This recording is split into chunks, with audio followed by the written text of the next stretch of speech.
سلطان محمد فاتح، ایک عظیم سپہ سالار کی عظیم داستان۔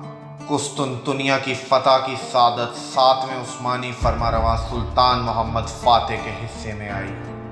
حضرت محمد مصطفیٰ صلی اللہ علیہ وسلم کی بشارت تھی، تم ضرور قسطنطنیہ فتح کر لو گے، بہتر امیر اس کا امیر ہوگا اور بہترین لشکر وہ لشکر ہوگا۔ یہی فرمان رسالت تھا جس نے ہر دور کے مسلمان فاتحین کو قسطنطنیہ کا پروانہ بنائے رکھا، لیکن پے در پے کئی حملوں کا سامنا کرنے کے باوجود بھی اس قدیم شہر کے دروازے کسی مسلمان فاتح کے لیے نہ کھل سکے۔ حضرت امیر معاویہ جب خلیفہ بنے تو آپ نے اپنے بیٹے کی سربراہی میں قسطنطنیہ پر پہلا باقاعدہ حملہ کرنے کے لیے فوج بھیجی۔ اس حملے میں بہت سے جلیل القدر صحابہ، جن میں حضرت ابو ایوب انصاری بھی شامل تھے، شہید ہوئے۔ دوران محاصرہ حضرت ابو ایوب انصاری بیمار ہو کر شہید ہوئے اور قسطنطنیہ کی فصیل کے نیچے مدفون ہوئے۔ حضرت عمر بن عبدالعزیز، ہشام بن عبد الملک، مہدی عباسی اور ہارون رشید جیسے پرجلال خلفاء نے بھی اس شہر کو تقسیم کرنے کے لیے زبردست حملے کیے، لیکن قسطنطنیہ کسی سے فتح نہ ہو سکا۔ قسطنطنیہ ایک ناقابل تسخیر شہر تھا۔ اس کے 3 اطراف میں سمندر تھا، ایک جانب خشکی تھی۔ شہر کے گرد 14 میل کے دائرے میں ایک مضبوط فصیل تھی، جس پر 170 فٹ کے فاصلے پر مضبوط برج بنے ہوئے تھے۔ فصیل کے اندر پھر ایک اور فصیل تھی۔ ان دونوں فصیلوں کے بیچ ایک ناقابل عبور خندق تھی، جس کی چوڑائی 60 فٹ اور گہرائی 100 فٹ تھی۔ ایک تیسری فصیل نے شہر کی 1 لاکھ سے زیادہ آبادی کو اپنے دامن میں پناہ دے رکھی تھی۔ یوں یہ شہر فتح کرنا قریب قریب ناممکن ہو گیا تھا۔ قسطنطنیہ عیسائی دنیا کا روحانی مرکز تھا، چنانچہ مسلمان فاتحین کے 20 لشکر اس شہر پر یلغار کرنے کے لیے پورے ساز و سامان کے ساتھ آتے، لیکن ہر مرتبہ ناکامیاب لوٹ جاتے۔ اور پھر رسالت مآب حضرت محمد مصطفیٰ صلی اللہ علیہ وسلم کی اس بشارت کا مستحق دولت عثمانیہ کا 7واں فرمانروا سلطان محمد فاتح ٹھہرا۔ عثمانی ترک، جنہیں ہم خلافت عثمانیہ کے نام سے جانتے ہیں، خراسانی خانہ بدوش ارطغرل کے بیٹے عثمان خان کی اولاد تھے۔ یہ ایشیائے کوچک میں داخل ہوئے تو انہوں نے ایک سلطنت کی بنیاد ڈالی جو صرف 300 سال کے عرصے میں دنیا کی سب سے بڑی طاقت بن گئی۔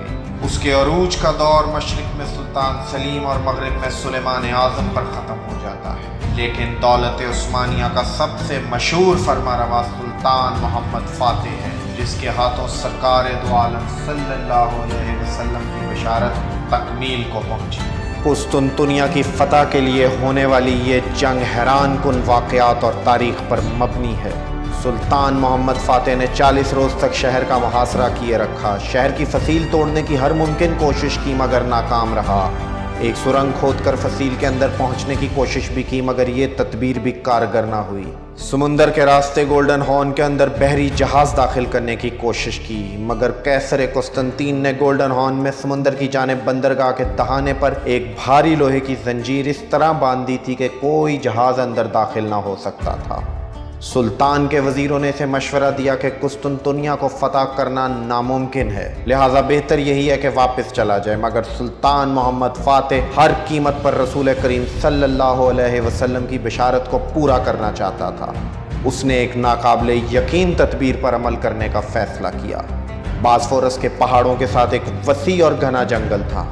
اس جنگل سے اس نے ہزاروں درختوں کو کاٹا اور سینکڑوں جانور ذبح کر کے ان کی چربی ان درختوں کے تنوں اور تختوں پر لگا کر انہیں خوب چکنا کیا گیا۔ پھر خشکی پر درختوں کے تنے رکھ کر ان پر چربی سے چکنے کیے گئے تنے رکھے اور ان پر بحری جہازوں کو رکھ کر ان کو رسوں کی مدد سے راتوں رات کھینچ کر پہاڑ پر چڑھا کر دوسری جانب قسطنطنیہ شہر کے ساتھ سمندر میں اتار دیا گیا۔ صبح جب شہر والے اٹھے تو ترکوں کے بحری جہاز اپنے سامنے دیکھ کر حیران و پریشان ہو گئے اور ہمت ہار گئے۔ 29 مئی سن 1453 کی شام سلطان محمد فاتح بازنطینی دارالحکومت قسطنطنیہ میں ایک فاتح کی حیثیت سے داخل ہوا۔ مسلمانوں کی تاریخ میں قسطنطنیہ، جس کو آج کل استنبول کہا جاتا ہے، اس کی فتح ایک تاریخی کامیابی سمجھی جاتی ہے۔ اس کامیابی سے یورپ میں اسلام کے داخلے کی راہ کھل گئی۔ یہ ایک 21 سالہ مسلم نوجوان کا عزم ہی تھا کہ بازنطینی سلطنت کا خاتمہ ہوا اور آج استنبول کی فضائیں اذانوں کی آواز سے گونج رہی ہیں۔